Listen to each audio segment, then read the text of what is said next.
ভারতে নতুন করে নাগরিকত্ব নিয়ে কেন্দ্রের বিজেপি সরকারের নতুন করে শুরু করা ভয়ঙ্কর খেলা নিয়ে বিশেষ একটা প্রতিবেদন। নাগরিকত্ব নিয়ে ছেলে খেলা চলছে কেন? তো আজকের এই গুরুত্বপূর্ণ ভিডিওটা না সরিয়ে একদম শেষ অবধি দেখতে অনুরোধ করছি সকলকে। অবশ্যই ভিডিওটা শেষ পর্যন্ত দেখুন। আমার কথা ছাড়ুন, আপনাদের কি চিৎকার করে বলতে ইচ্ছা হয় না, এই যে প্রতি বছর ট্যাক্স নিয়ে চলেছেন আমাদের কাছে, ট্যাক্স নেওয়ার সময় সন্দেহ হয়নি যে আমরা ভারতীয় নাগরিক কিনা? আমাদের রাজ্যে ভোট চাইতে এসে তখন মনে পড়ে না যে আমরা নাগরিক কিনা? তখন তো প্রশ্ন করতে দেখি না যে আমাদের নাগরিকত্বের প্রমাণ আছে তো?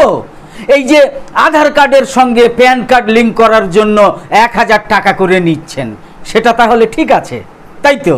নাগরিকদের পরিচয় নিশ্চিত করা এবং সব রকম আর্থিক লেনদেনে যাতে স্বচ্ছতা আসে সেই কারণে আধার এবং প্যানের লিঙ্ক করা, তাই তো?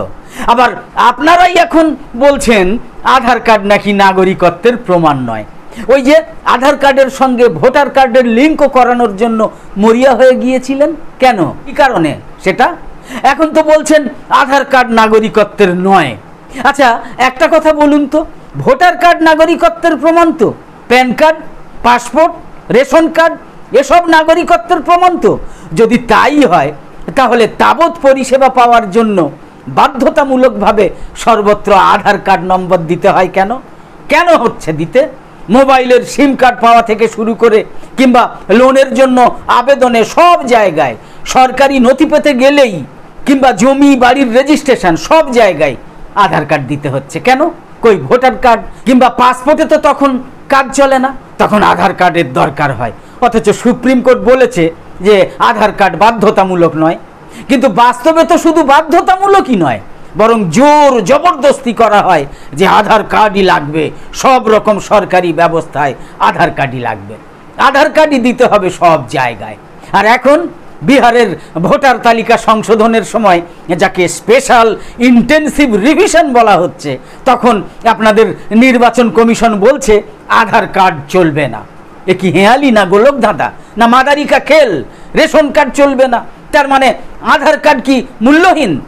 আপনি বলবেন ওটা তো নাগরিকত্বের প্রমাণ নয়, তো আপনিই তাহলে বলুন না ওটা তাহলে কি? উত্তর 24 পরগনায় আধার কার্ড অ্যাপ্লাই করলে কম্বোডিয়া অথবা গ্রিনল্যান্ডের বাসিন্দারাও কি সেটা পেতে পারেন নাকি? তখন যদি বলেন আধার কার্ড তো ভারতীয় নাগরিকদের জন্য, অন্যরা পাবে কেন, ভারতীয়রাই পাবে, তাহলে নির্বাচন কমিশন বলছে কেন আধার কার্ড নাগরিকত্বের প্রমাণ নয়? যে কার্ড দেখিয়ে ভারতীয় নাগরিকদের সব রকম পরিষেবা পেতে হয় সেটা নাগরিকত্বের প্রমাণ নয়? মোহাম্মদ বিন তুগলকের খামখেয়ালিপনা নিয়ে খুব তো বলেন, এটাকে কি বলবেন? কি বলবেন এটাকে? এই যে মাঝে মধ্যেই দেশ জুড়ে বিগত 11 বছর ধরে নাগরিকত্ব নাগরিকত্ব চোর পুলিশ খেলছেন আপনারা দিল্লিতে বসে, এর কারণটা কি? কখনো এনআরসি, কখনো সিএএ, আবার কিছুদিন পর পর আপনাদের হঠাৎ মনে হয় আরে অনেক দিন তো কেওয়াইসি খেলা হয়নি, তখন আবার কেওয়াইসি দিতে হবে, ফতোয়া দেওয়া হয়। কখনো ব্যাংকে, কখনো রান্নার গ্যাসে, কখনো পোস্ট অফিসে, কখনো এখানে কখনো ওখানে, ইত্যাদিতে। তা কেওয়াইসি নেওয়া হয়টা কেন? কারণ প্রমাণ দেয়া যে আমরা জেনুইন নাগরিক, এই হলো আমাদের বর্তমান ঠিকানা, এটা হলো আমাদের ফোন নাম্বার, এই হলো আমার বয়স, এই সব যা যা তথ্য আপডেটেড সেটাই জমা দিচ্ছি এবং সেই আপডেটে তথ্য সরকারের কাছে জমা থাকছে।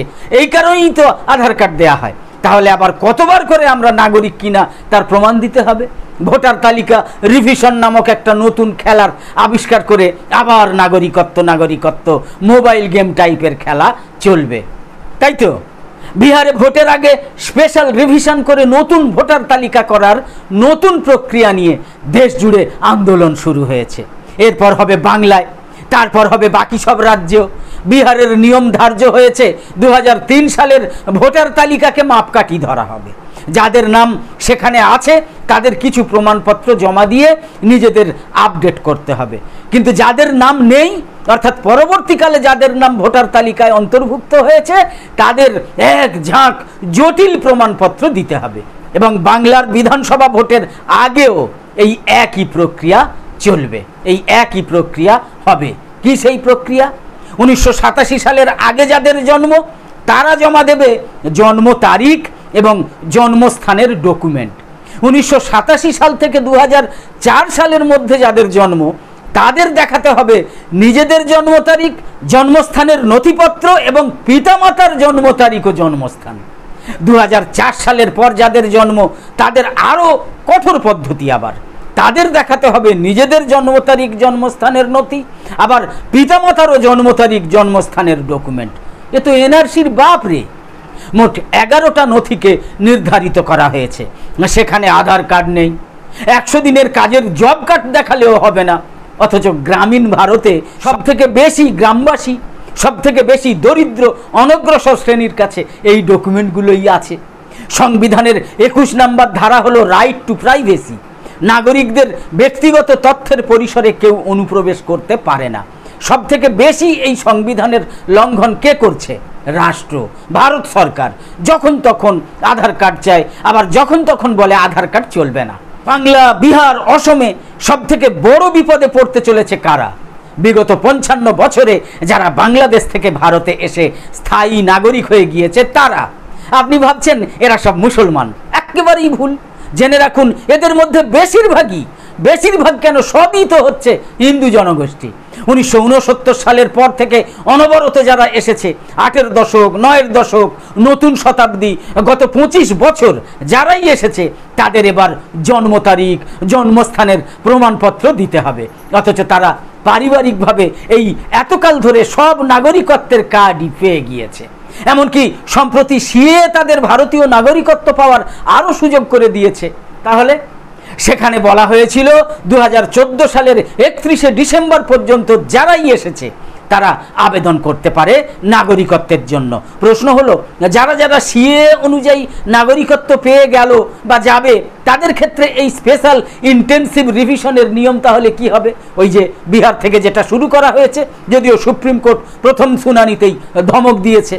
কিন্তু 1947 সালের আগে অথবা পরে থেকেই যারা ভারতের বাসিন্দা তাদের কাছে একটা রাষ্ট্র 11 বছর ধরে বারংবার প্রমাণ চাইছে নাগরিকত্বের। এটা অপমান নয়?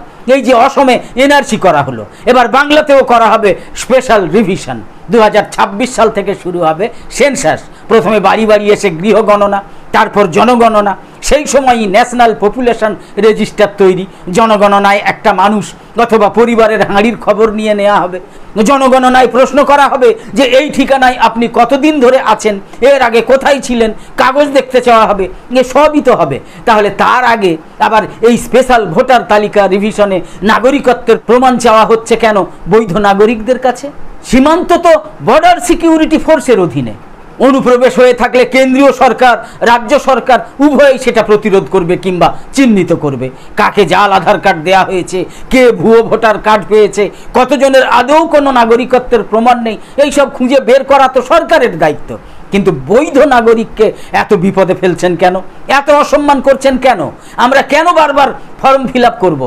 কেন আমরা ভয়ে ভয়ে বারংবার KYC জমা দেওয়ার লাইনে দাঁড়াবো? কেন বছরে 10 বার করে Aadhaar card, voter card, passport size ছবি, প্যান কার্ড এসবের ফটোকপি করে দপ্তরে দপ্তরে ঘুরে বেড়াতে হবে আমাদের? কেন? একটা দেশের নাগরিকদের কাছে এত রকম কার্ড থাকে? কোনো দেশে থাকে? যত রকম কার্ড ভারতবাসীর কাছে রাখতে হয়। তারপরও আবার ভোটার তালিকা রিভিশনের নামে নাগরিকত্ব প্রমাণ করতে হবে আমাদেরই। আমাদের প্যান নম্বর আপনাদের কাছে রয়েছে। সামান্য কোনো আর্থিক অস্বাভাবিকতার লেনদেন দেখলে আপনাদের নজরে আমরা চলে আসি তো। আমাদের 31 জুলাইয়ের মধ্যে প্রতি বছর আয়কর রিটার্ন জমা করতে হবে বলে ভয় দেখানো হয়। আমাদের থেকে গড়ে মাসে 1.5 লক্ষ কোটি টাকা করে জিএসটি নিয়ে চলেছেন। জনতার থেকে 22 লক্ষ কোটি টাকা সার্বিক ট্যাক্স পেয়েছেন বিগত বছরেই। আপনারা জানেন না আমরা সত্যিকারের নাগরিক কিনা? করোনার সময় ব্যালকনিতে থালা বাজানোর নির্দেশ দেওয়ার সময় মনে পড়েনি নাগরিকত্বের প্রমাণপত্র চাওয়ার কথা? 11 জুলাই ইলেকট্রনিক কাগজ দৈনিক বর্তমান পত্রিকায় সমৃদ্ধ দত্তের লেখাকে উপজীব্য করে আজকে পরিবেশন করা হলো আমাদের এই প্রতিবেদন।